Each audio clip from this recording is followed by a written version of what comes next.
sommes ce matin. Amen. Vous allez vous asseoir.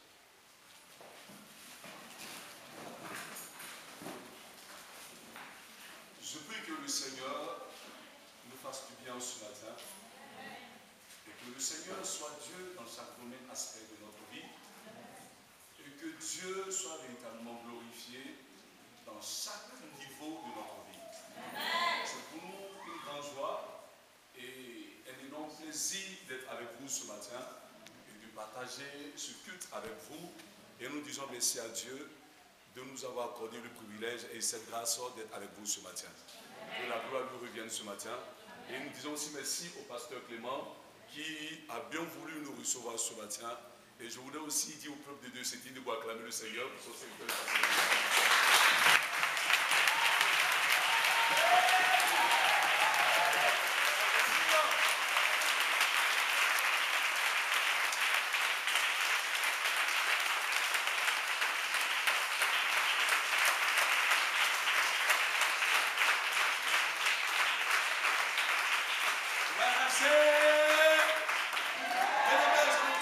Ce matin, alléluia.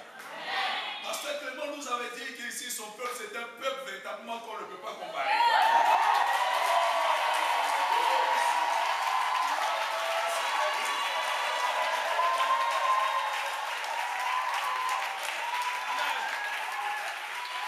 Pasteur Clément nous a dit allez trouver ici sans faire d'assemblée, c'est une assemblée.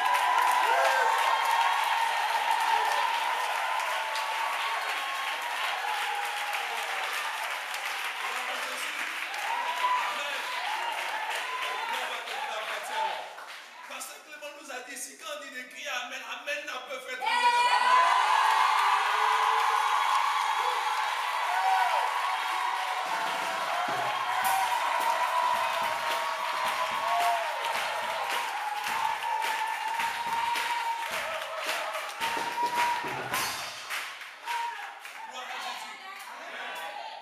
non, vraiment, je vois que c'est un peu vraiment formidable.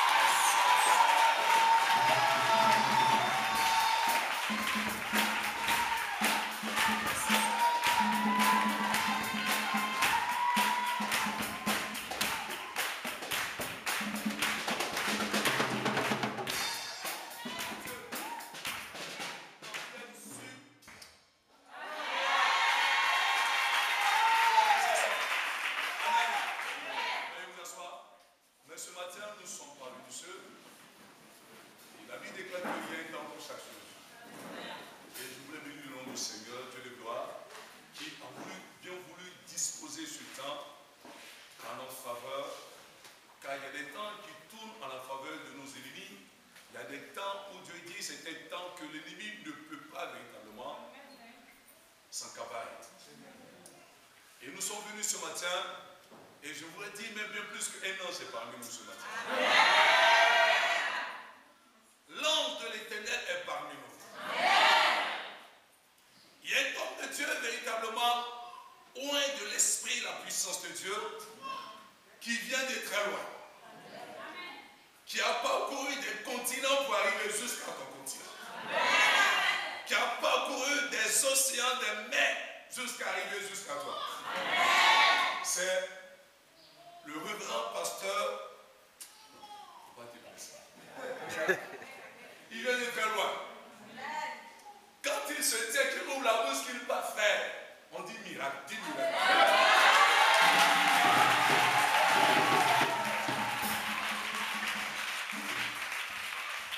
C'est une atmosphère de paix des ossements et de fertilité que l'Éternel Dieu de gloire t'accorde ce matin. Avec le pasteur Philippe qui nous vient de la Guadeloupe.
ma fille, mon fils que je veux bénir.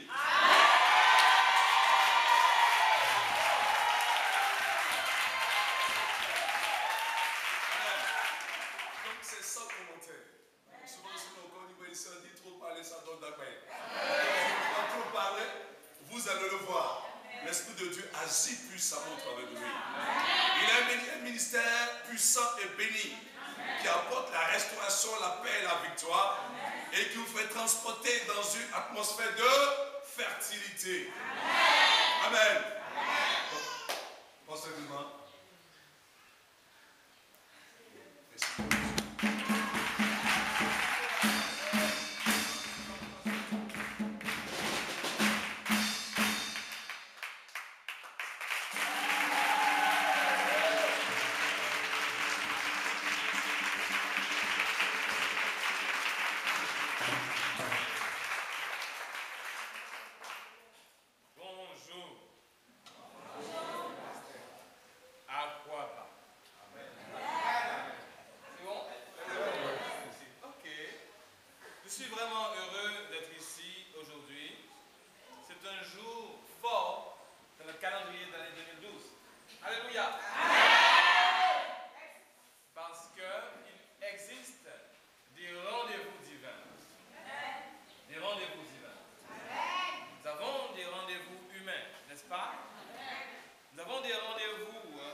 Seigneur, merci pour ce moment où tu nous permets d'être ensemble devant ta face.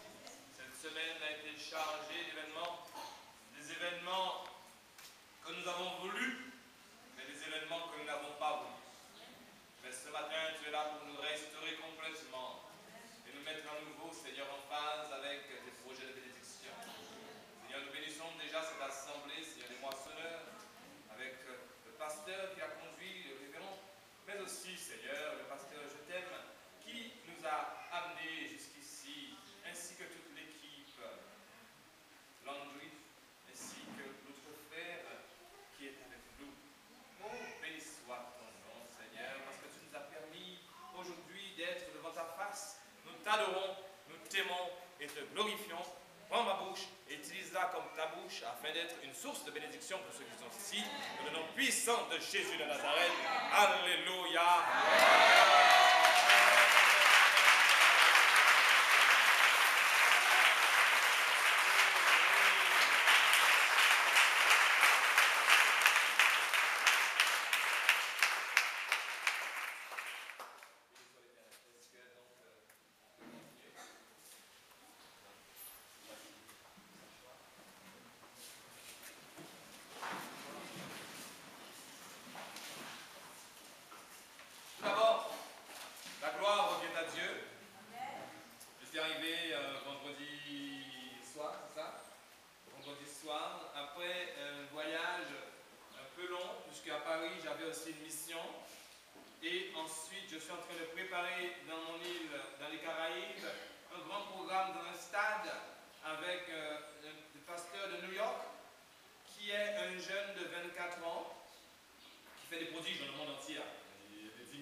Je suis allé au Zimbabwe il y a 2 ans. Et puis là, effectivement, ils ne voulaient pas que je puisse repartir. Ils m'ont dit, écoutez, il faut rester là pendant 10 jours, même un mois. Je dis, ah, mais dans mon pays, j'ai des choses aussi à faire. Et puis ailleurs, je dois repartir. Donc là, je m'étais promis de passer en fait simplement sur Abidjan, faire 1 ou 2 jours avec quelqu'un qui, en fait, il y avait un appel qui était déjà manifesté. C'est-à-dire que Dieu a sa façon de faire. Et puis il y avait déjà un appel qui était manifesté par quelqu'un qui était un petit peu, je dirais, en souffrance à Abidjan. Et puis comme dans mon ministère, je travaille avec plusieurs pasteurs, je suis le responsable, mais il y a plusieurs pasteurs. Il y a un pasteur qui est responsable de ce qui est social, il y a d'autres pasteurs qui sont responsables d'autres choses. Et puis là, sur le social, j'ai commencé à dire, je suis pasteur ceci, et sur Abidjan, il va falloir qu'on se prépare. Je vais récupérer des adresses, parce que je suis en contact avec quelqu'un qui en fait me fait comprendre qu'il y a un besoin que nous puissions aider du point de vue social. D'accord? Mais sur le parcours, j'ai dit, bon, puisque j'irai au Zimbabwe, je vais m'arrêter juste 1 ou 2 jours sur Abidjan pour voir. Mais je ne peux pas m'arrêter comme ça sans faire personne. Alors le matin, je prends mon ordinateur et puis je Google et là je cherche une église sur Abidjan. Je dis, je vais appeler le pasteur. Parce que de toute façon, c'est moi, c'est ma famille. Le pasteur, c'est la famille. Là, j'ai une église, mais je n'arrive pas à avoir au téléphone. D'un seul coup, je reçois un coup de fil du conseil régional dans mon pays. C'est une amie qui travaille avec moi dans le ministère, qui est dans mon ministère, qui me dit, écoutez, pasteur Philippe, ça va bien, votre dossier avance bien en Guadeloupe. Je dis, oui, mais moi, je recherche des personnes aujourd'hui, une église sur Abidjan. Il m'a dit, quoi? Pasteur Philippe, tu veux aller à Abidjan? Je dis, oui, je veux aller à Abidjan. Je dis, je te donne le numéro de téléphone tout de suite. Je connais très bien le pasteur. Comment il s'appelle? Pasteur Patrick. Hey, alléluia.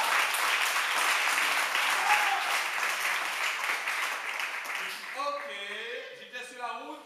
J'ai dit, ah, je retourne tout de suite à mon bureau. Donne-moi le numéro de téléphone, je l'appelle. J'ai dit, ce matin, j'étais en train de chercher. Tu m'as dit que tu connais quelqu'un. Si tu connais quelqu'un, c'est plus facile pour moi parce que je sais que tu connais. Et comme toi, tu connais, alors moi, je vais connaître aussi. Amen. Et ça, c'était le signe de Dieu. Bon, ça, on va approfondir. Mais tout de suite, le pasteur Ebed, bien sûr, avec sa merveilleuse équipe a été emballé. Et à ce moment-là, je lui ai dit, écoutez, moi j'arrive d'abord sur Paris, puisque je dois faire de l'évangélisation sur Paris aussi. Et après, il est prévu que j'aille sur Zimbabwe, mais il se pourrait bien que je vous donne plus de temps à vous, puisque Dieu m'a dit Abidjan. Alléluia!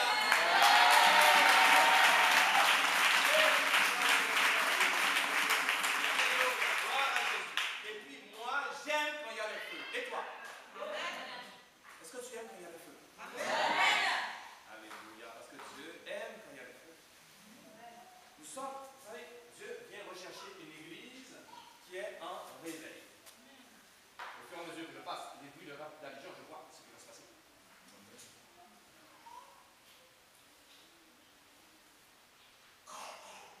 Au fur et à mesure que je passe les rues d'Abidjan, je vois ce que Dieu veut faire ici. Écoutez-moi bien. Il y aura ici le réveil le plus puissant qu'on n'a jamais entendu dans l'histoire de l'humanité.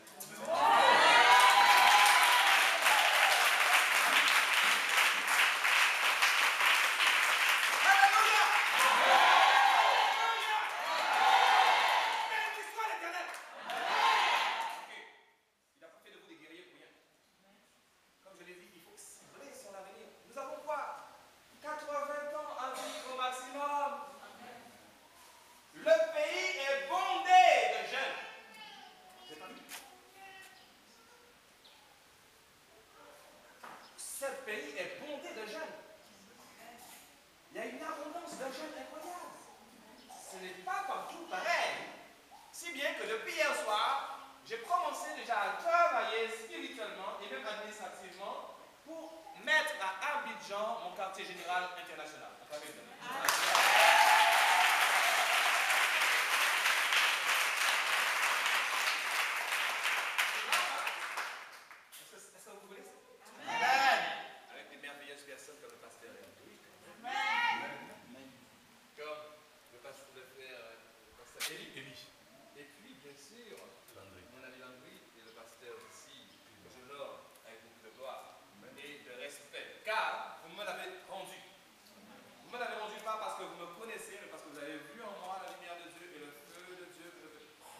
avant de faire mon culte, j'étais à genoux dans mon bureau. Et il y a une force qui m'a mis à genoux. Et cet esprit m'a mis à genoux.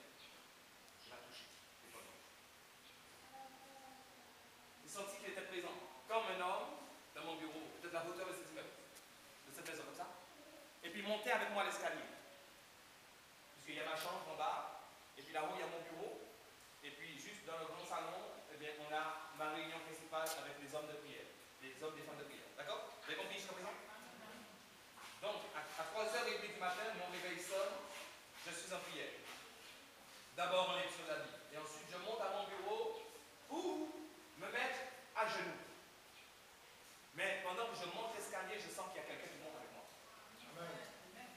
Oh mon Dieu, il va se passer quelque chose, hein? Et puis, je sens la grandeur de ses pieds. Quoi. Il monte avec moi l'escalier. Et à un moment donné, je me mets à genoux. Mais je ne peux pas fermer les yeux. Parce que si je ferme les yeux, c'est que quand je vais ouvrir les yeux, je vais le voir. Mais c'est tellement impressionnant. C'est la présence du Seigneur.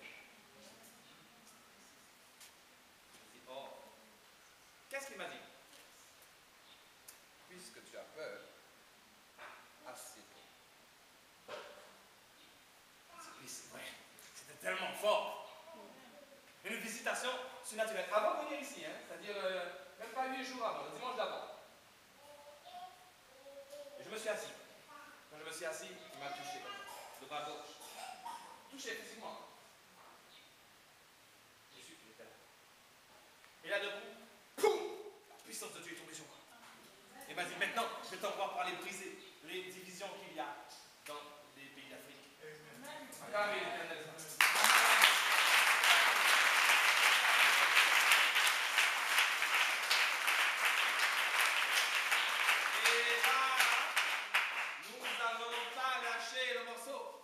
Quand ça va mal, on ne cherche pas à faire autre chose que ça aille bien. Mais quand ça va bien, on garde ce bien. Ce qui veut dire qu'ici, nous sommes en train de coller les équipes pour faire une seule équipe d'organisation, derrière laquelle le Seigneur va envoyer sa bénédiction. Une fois qu'il aura envoyé sa bénédiction, nous allons pouvoir porter la bonne nouvelle de point de vue social, politique, émotionnel, spirituel, financier, à tous les niveaux, parce que la prospérité vient de l'intérieur. Alléluia. Jésus. Si nous regardons donc le chapitre de Amos, j'aimerais donc partager avec vous un verset. Alors, Amos, c'est vrai que du point de vue lumière, il va. C'est ce que je vais faire.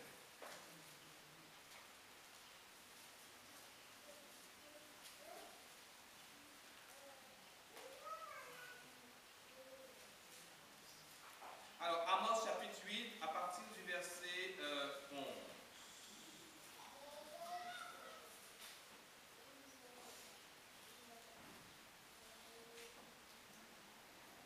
C'est bon? Vous pouvez lire ça? Quand c'est OK, vous me dites c'est bon. Amos, c'est un livre, c'est un petit livre qui se trouve.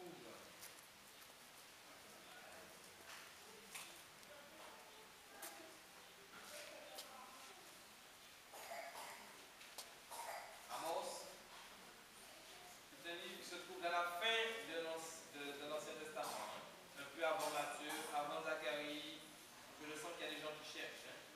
C'est pas vrai? Avant Sophonie, avant Habakkuk, avant Nahum. Mais c'est après Osée, après Joël, c'est ça? Après Daniel, que vous trouvez Amos. C'est bon? Chapitre 8, le verset 11.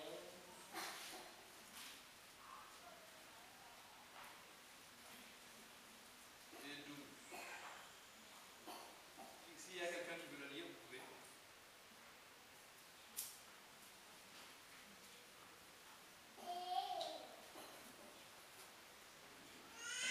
Amos 8, le verset 11. Je lis la parole de Dieu avec respect. Voici les jours viennent, dit le Seigneur, l'Éternel, où j'enverrai la famine dans le pays, non pas la dissette du pain et la soif de l'eau, mais la faim et la soif d'entendre les paroles de l'Éternel. Ils seront alors errants d'une mer à l'autre, du septentrion à l'orient. Ils iront ça et là pour chercher la parole de l'Éternel, et ils ne trouveront pas. Vous voyez, je pense que la plupart d'entre vous a compris ce que le Seigneur veut dire déjà ce matin. Il y a deux types de famine. Il y a deux types de soif. Il y a la famine de faim. Il a envie d'avoir à manger. Il y a la soif d'eau physique et matérielle. Mais il y a aussi ce qu'on appelle la famine spirituelle et la soif spirituelle, c'est-à-dire le besoin d'entendre la parole de l'Éternel. La parole de l'Éternel, ça ne veut pas dire lire la Bible. Ok? Les gens nous écoutent bien parce que bientôt on va être en mission. On n'arrête pas. Alright? You ok?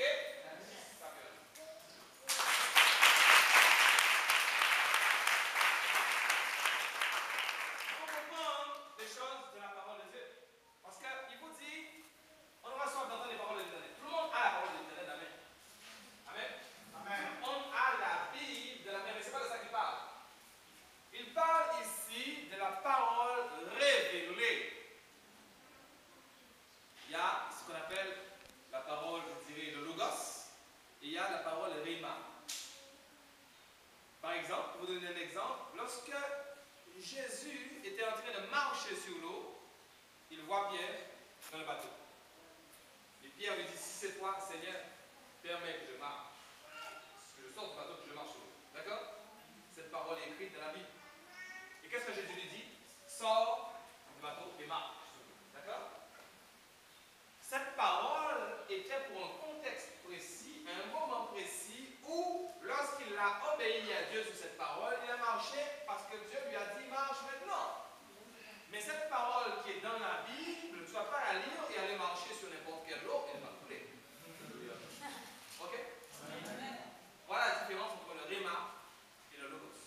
C'est la parole de Dieu pour toi maintenant sur la situation donnée, qui te permet de vivre quelque chose de surnaturel et de vivre le miracle. Alléluia. Amen. Voilà de quoi les gens ont soif aujourd'hui. On connaît l'histoire de la Bible. On sait que Jésus-Christ est mort et qu'il est ressuscité. On sait qu'il reviendra chercher son Église. On sait aussi que Jésus-Christ est venu après les prophéties de Moïse, d'Élie, des hommes de Dieu. On sait tout ça. Ce qu'on veut savoir, c'est qu'est-ce que Dieu a prévu pour Abidjan en 2012. Alléluia!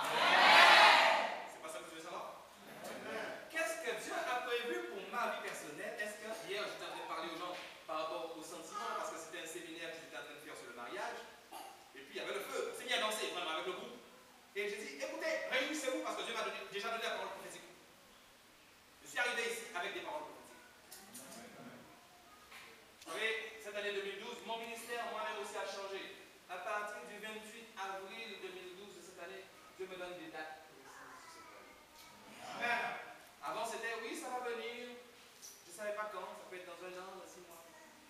Et là, maintenant, Dieu me dit, voilà, telle date. Et c'est même arrivé à telle heure. J'avais dit à mon pays, le 28 avril 2012, à 22h12, il va y avoir la libération de ce pays. Les gens l'ont vu. Et des choses incroyables sont en train de le faire. Maintenant, pour la première fois, je suis en train de faire venir des hommes de Dieu de New York sur l'île pour bénir toute la Caraïbe. Ces hommes de New York m'ont dit, écoutez, pasteur, c'est la première fois qu'on vient dans la Caraïbe, mais nous allons venir tout le temps maintenant avec vous, parce que Dieu nous a fait rêver de vous là-bas, à New York. Acclamez l'Éternel dans le nom de Jésus.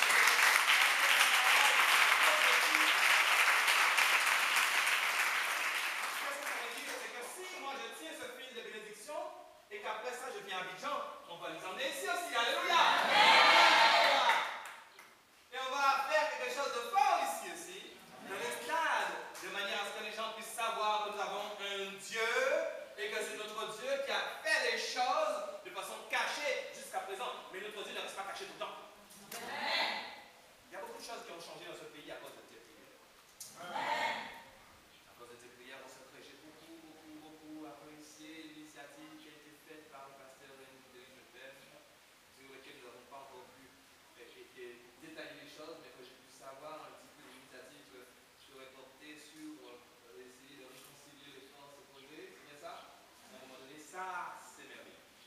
Ça, c'est très important. Quand un homme se lève pour faire des choses comme ça, mettez-vous tous derrière lui, c'est Dieu qui fait. Amen. On arrête de parler, on arrête de dire c'est quoi sa religion, c'est quoi son mouvement. Non, à ce moment-là, on se met tous derrière. C'est ça que nous allons construire à faire. Maintenant, il faut protéger socialement le pays, protéger spirituellement le pays et équiper le pays d'outils de manière à ce que ce genre de choses ne puisse plus arriver. Ce que Dieu attend de toi, c'est que tu puisses entrer dans la caravane. Alléluia. Amen. La gloire de Dieu a commencé à arriver dans les paroles prophétiques à partir du 28 avril 2012. Ensuite, j'ai dit le 12 mai, ce qui allait arriver. J'avais le 17 mai. Ensuite, j'ai eu le 30 mai. Et le 15 juin, juste avant que j'arrive, je sais qu'il y a quelque chose de merveilleux qui arrive non seulement dans mon pays, mais aussi pour vous. Et ce qui est étonnant, c'est que ce sont des paroles essentiellement sur la réconciliation familiale. Amen. Alors, quand j'ai reçu ces paroles, je ne savais pas du tout que j'allais arriver à Abidjan. Mais je savais que le 15 juin, mon ministère allait être accompagné d'une bénédiction sentimentale pour ceux qui veulent recevoir cette onction, mais aussi de réconciliation familiale. Ce qui veut dire que des gens que vous n'aviez pas vus depuis longtemps vont commencer à revenir vers vous. Il va y avoir des personnes qui sont parties. Je vois à peu près 5-6 personnes ici qui ont vu quelqu'un de proche s'éloigner. Est-ce que c'est vrai? Il y a des gens ici qui ont vu quelqu'un de proche s'éloigner pendant des années. Ces personnes vont revenir. Ces personnes vont revenir d'une certaine manière et il va y avoir une connexion particulière. La bénédiction sera forte dans ton cœur parce que tu vas dire ce que je croyais qui était mort est ressuscité. Alléluia. Amen. Dieu est en train de préparer actuellement quelque chose de sentimental pour des vies qui ont été brisées aussi. Et ça, je le vois. Mais aujourd'hui, il vous dit, si tu entends la voix de Dieu et que tu ne fermes pas ton cœur, à ce moment-là, les paroles de Réma vont pouvoir s'installer dans ton cœur. Ces paroles de réveil qui vont te permettre de chasser le trouble, de chasser les inquiétudes et de commencer à te tenir debout sur la réalité spirituelle du moment. Donc, la famine est sans doute arrivée aussi ici, n'est-ce pas? La famine, dans le sens où on avait besoin d'avoir un peu plus d'argent pour manger, c'est pas vrai? Avoir un peu plus d'argent pour se déplacer. Et c'est vrai que l'argent, c'est le nerf de la guerre. Lorsque je sillonne les rues, je vois qu'il y a, je dirais pas une pauvreté, mais en tout cas des besoins. Il y a des besoins. Il y a des besoins au niveau, je dirais, peut-être du travail. Il y a des besoins peut-être au niveau de l'argent. Dieu voit ces choses. Et il a un plan pour résoudre ces choses. Mais il veut que nous puissions lui donner la gloire.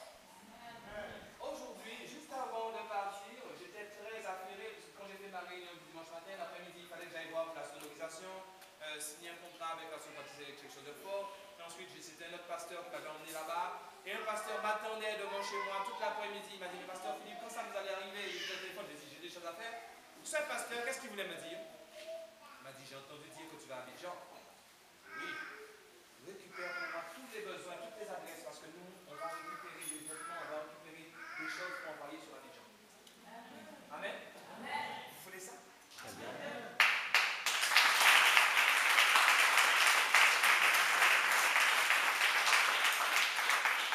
Donc, dès que j'arrive là-bas, je vais lui donner donc effectivement les noms, et puis que vous allez récupérer. L'un d'entre vous, vous allez faire ça pour moi, ce qui m'entoure, de pouvoir vérifier les noms, on pourra envoyer ça, de manière à ce que les choses puissent vraiment arriver à votre niveau. Amen.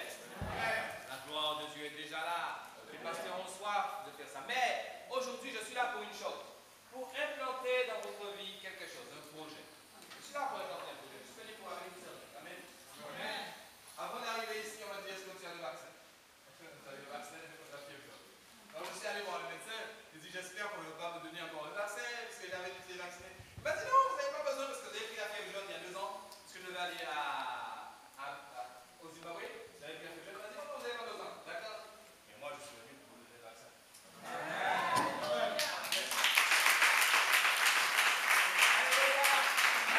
Alléluia.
l'Éternel.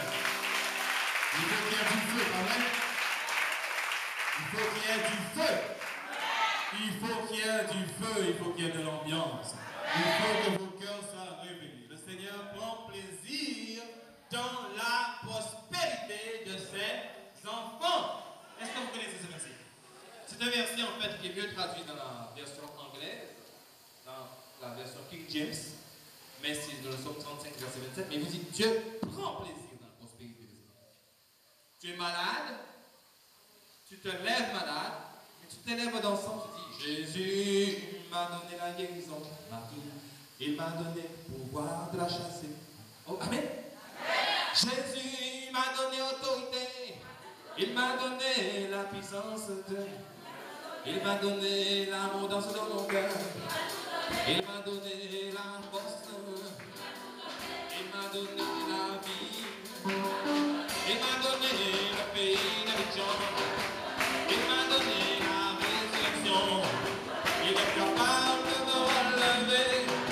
Oh, Jésus a séché mes larmes, oh, Jésus est la résurrection. Alléluia. Et quand tu fais ça, qu'est-ce qui se passe? Tu commences à changer ta façon de penser.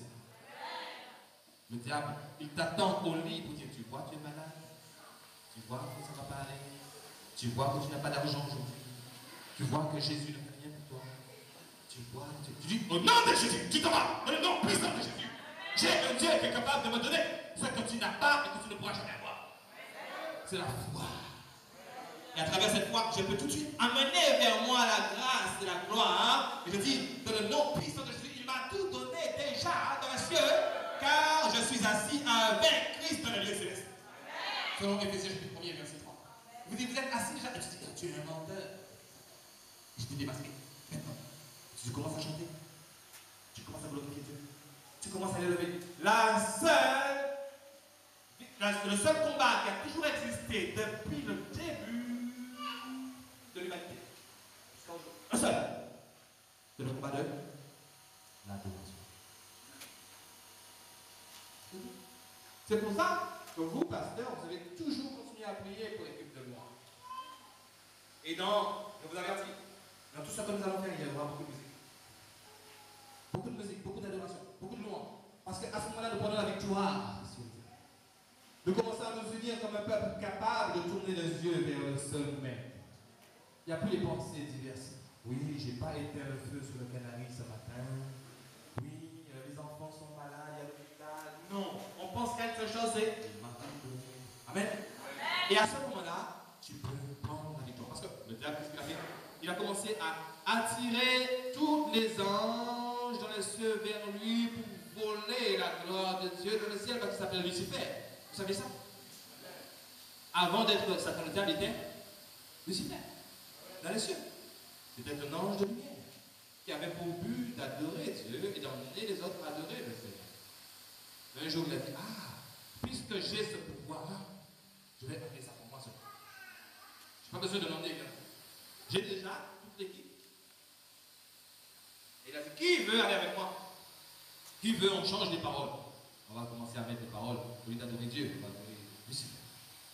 Et il y a un tiers qui a dit oui, d'accord. Et Dieu il est venu, il a dit, excuse-moi, il y a un petit problème. Je n'étais pas mis pour ça. Je t'ai mis pour adorer Dieu. Maintenant, je suis chassé. Jusqu'à présent, jusqu'à aujourd'hui, 2012, le diable, c'est ce qu'il cherche à faire. C'est emmener les gens à l'adorer lui. Il te crée des problèmes pour que tu puisses l'adorer lui. Que tu puisses aller chercher un sorcier.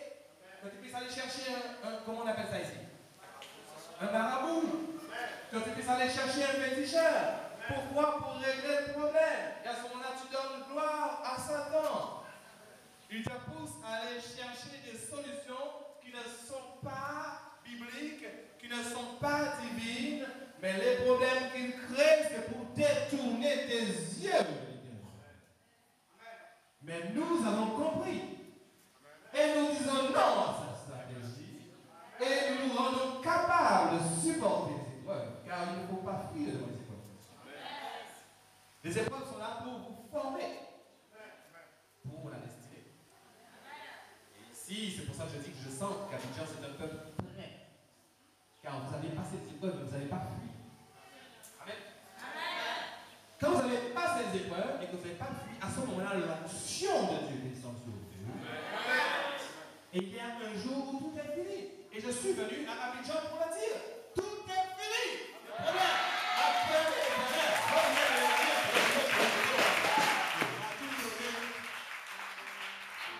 Il m'a tout donné. Alors, on va faire la fête. Tu m'as tout donné. Je t'ai tout donné. Tu m'as tout donné. Jésus, tu m'as tout donné. Tu m'as tout donné. Jésus, tu m'as tout donné. Tu m'as tout donné. Tu m'as donné la vie que je voulais. Tu m'as donné la vie que je voulais. Tu m'as tout donné. Tu m'as tout donné. Jésus, tu m'as tout donné. Jésus, tu m'as tout donné.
Alors je veux que vous puissiez commencer à prier en langue. Car c'est l'arme que Dieu a donnée. Pendant que la chanson. Hey, chante.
Gardez vos yeux fermés. Nous sommes en travail. Lorsque nous venons dans la présence du Seigneur, nous venons dans ce travail. Et je veux que l'Église comprenne que nous sommes en travail. Nous partons d'un certain niveau pour aller vers un autre niveau. Lorsque tu sors d'ici, il faut que tu sois détaché des plans de malédiction qui avaient ta vie. Amen. Lorsque tu sors d'ici, il faut que tu sois détaché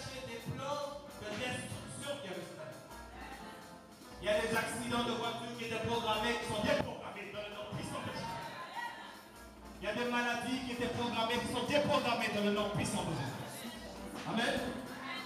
Il y a des malédictions qui ont été faites par les ennemis dans les trois chemins. Dans les carrefours, on dépose des bols, des canaries. Toutes ces choses-là sont déprogrammées ce matin. Mais tout dépend de ton engagement. Tu dois dire, Seigneur, je veux tout. Le Seigneur n'a pas besoin de personnes tièdes. Est-ce que tu connais ça? Le Seigneur veut des personnes bouillantes, bouillantes. C'est ça que ça sert avec. Bouillant. Alléluia. Alors tu vas dire avec moi ces choses. C'est ces choses-là. Vous arrivez. Vous dites, Seigneur Jésus. Je veux maintenant être transformé pour ta gloire. Sur Abidjan. Utilise-moi. Dès maintenant. Change mes pensées. Change mes intentions. Nettoie mon passé. Et aide-moi à me concentrer sur tes projets de gloire, tes projets d'abondance, tes projets de victoire sur ma vie. À partir d'aujourd'hui, je veux te mettre en premier. En premier de ma vie. En premier le matin. En premier au travail. En premier dans mes projets. Car je crois que toutes choses me seront données par-dessus. Acclamez l'Éternel. Acclamez l'Éternel. Acclamez l'Éternel. Alors là, j'ai prié. Le mur de Jéricho va tomber. Aujourd'hui, le mur de Jéricho va tomber. Est-ce que tu veux ça? Amen. Amen. Le mur de Jéricho, c'est le signe, c'est le premier signe que Dieu a donné au peuple d'Israël qu'ils allaient rentrer dans Canaan. Jusqu'à présent, vous êtes passé pour le désert. Le désert, ça veut dire c'est le lieu où Dieu est là, mais je ne suis pas encore complètement béni. Amen. Là, Canaan, c'est le signe où la puissance de Dieu va commencer à venir de façon énergétique sur toi. Tu auras une énergie nouvelle, une puissance nouvelle, une force nouvelle pour dire Jésus est mon rédempteur. Amen. Amen. Tu auras une force nouvelle pour aller chercher tes camarades et leur dire nous montons maintenant l'équipe de réveil dans ce pays. Alléluia. Une énergie et une puissance nouvelle que Dieu a besoin de te donner de manière à ce qu'on puisse voir la différence. Les gens ont besoin de voir la différence avec le peuple de Dieu. On doit voir des personnes qui sont décidées à changer leurs paroles. Ne plus dire je suis dans l'échec, mais je suis dans la victoire. Amen. Ces choses sont là pour toi. Tu as besoin de collaborer. Pour collaborer, c'est ce que je suis venu vous offrir. Collaborer puissamment. Pas simplement dire ah oui, je vais à l'église. Je ne sais pas à quelle heure ça va finir. Parce que j'ai déjà faim. J'ai déjà faim, je veux un truc. C'est pas ça. Ok? C'est dire Seigneur, je suis excité car il va y avoir un moment de gloire. Je vais faire tomber le mur de Jéricho. Amen. Lorsque Jéricho allait tomber, Josué a fait face à face avec l'ange de l'Éternel. Comme moi, j'ai fait face à face avec l'ange de l'Éternel chez moi. Je vous ai expliqué ça tout à l'heure. Il m'a expliqué. Dieu m'a dit, c'est exactement comme dans Josué chapitre 6, mais nous allons voir ça en séminaire cette semaine. L'ange de l'Éternel est venu vers Josué et Josué a eu peur. Il a dit, tu es qui toi? Est-ce que tu es pour nous ou est-ce que tu es pour nos ennemis? Parce qu'il avait peur, c'était puissant. Et à ce moment-là, l'ange lui a dit, je suis pour toi. Il a sorti l'épée, il a dit, ôte tes souliers car le lieu où tu es est saint. Et je vais te donner les instructions pour faire tomber le mur de Jéricho. Alléluia.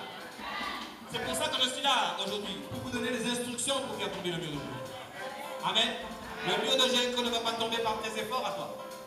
Le mur de Jéricho tombe lorsque le prophète t'a dit de faire quelque chose et tu le fais. Acclamez-le.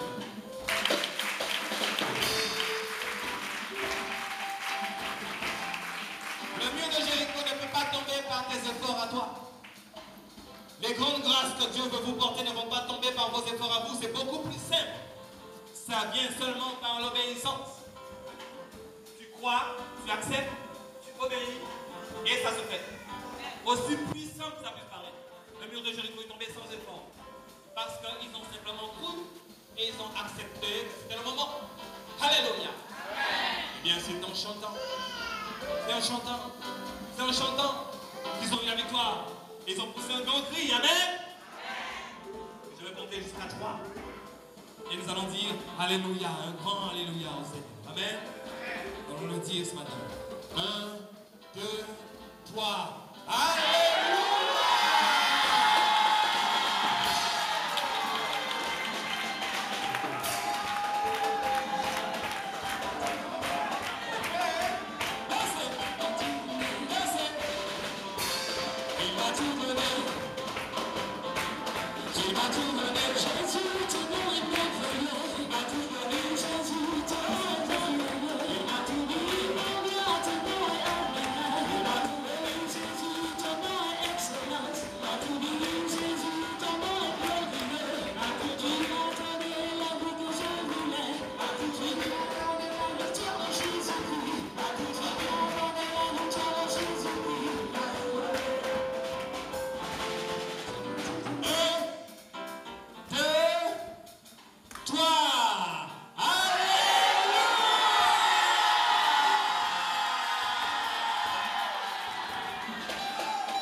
Est-ce que quelque chose se passe dans ta vie? Est-ce que quelque chose se passe dans ta vie? Il faut que la visitation de Dieu touche notre corps. Que nous soyons régénérés par la visitation de sa présence.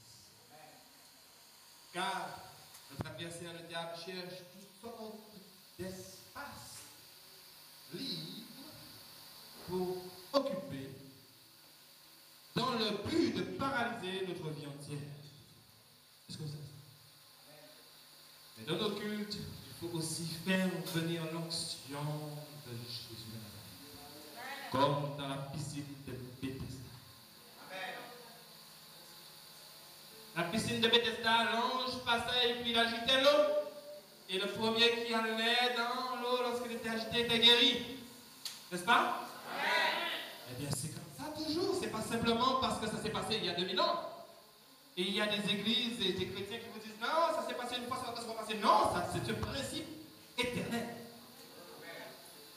Ce matin, l'ange de l'éternel est là, il agite l'eau. Et chacun de vous, je voulais que vraiment vous soyez touchés par ce bain. Afin que vous soyez transformés, car le Seigneur veut que nous soyons unis. C'est des chaînes qu'il est en train d'unir. Il est en train vraiment de nous mettre ensemble de manière à ce que son feu puisse nous fusionner et que nous soyons un pour porter une arme de puissance dans le pays et que la gloire de Dieu puisse commencer à fondre dans les différents domaines de la parole de Dieu. Amen. Le Seigneur veut vraiment que vous soyez équipés. Ce matin, dans le nom puissant de Jésus, je sais que sa grâce et son autorité est en train de descendre sur vous. Est-ce que tu veux recevoir ça ce matin? Est-ce que tu veux recevoir ce matin quelque chose qui va pouvoir transformer ton avenir?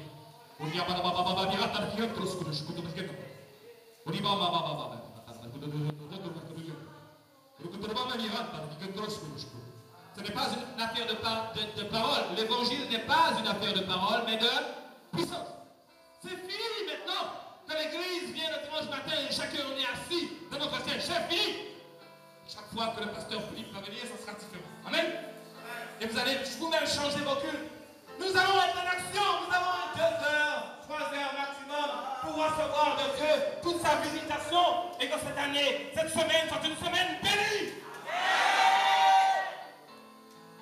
L'église, c'est fini d'être assis sur les sièges pendant 2 heures et de regarder comme si nous sommes dans un cinéma. L'église doit recevoir l'autorité de Dieu et aller secourir les frères et sœurs. Amen. Est-ce que tu es d'accord avec moi ce matin? Alléluia. Ça n'empêche pas l'amour. L'amour doit être actif. Jésus-Christ ne reste pas en place. Et nous allons parcourir le Gabon. Nous allons parcourir, comment s'appellent les pays qu'on a prévus? Les autres pays qu'on a prévus pour matière. Le Togo, et le Bénin, et le Ghana, et le Nigeria. Mais ça part d'ici. Ça part d'ici. Si vous voulez que le monde soit changé par Abidjan, c'est possible.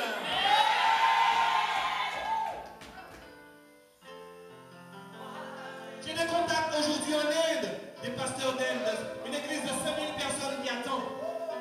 Mais à partir d'aujourd'hui, tous les matins, tu vas prier pour son ministère. Amen. Tous les matins, maintenant, tu vas prier pour son ministère en disant merci Seigneur, car tu nous envoies maintenant comme des guerriers pour libérer l'atmosphère spirituelle qu'il y a dans ce pays. Maintenant, tu vas demander au Seigneur d'envoyer des jeunes et cette église, on va devoir repousser les murs.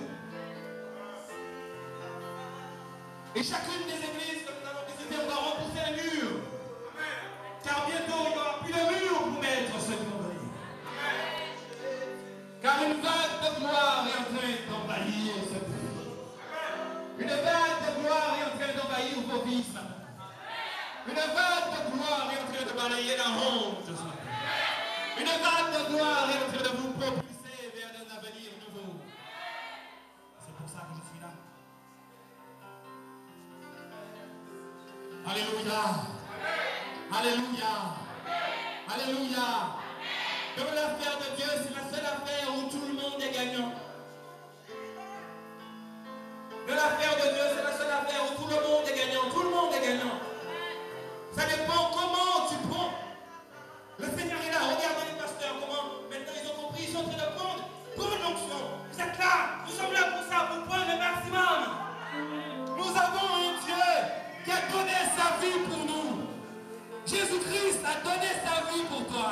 Qui d'autre va faire ça? Qui? Si après ça maintenant tu peux marcher derrière lui, tu peux avoir confiance en lui. Jésus-Christ a tout fait pour toi, maintenant tu peux t'engager.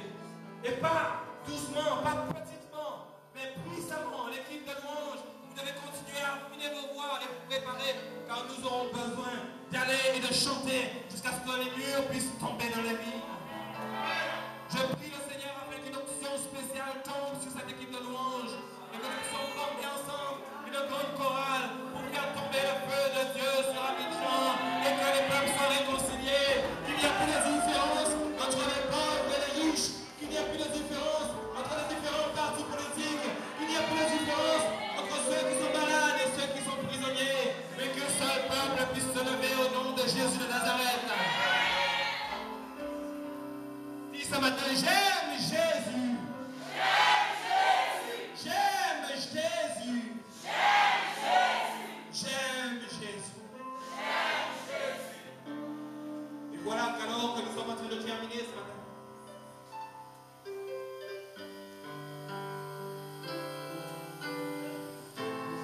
le Saint-Esprit passe.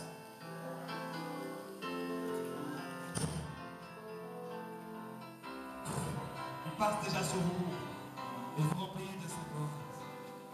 Reçois sa gloire ce matin. Reçois sa gloire ce matin. Ça dépend de ton cœur. Si vraiment ton cœur est disposé, tu vas pouvoir recevoir toute la puissance de sa présence. Le Saint-Esprit passe ce matin.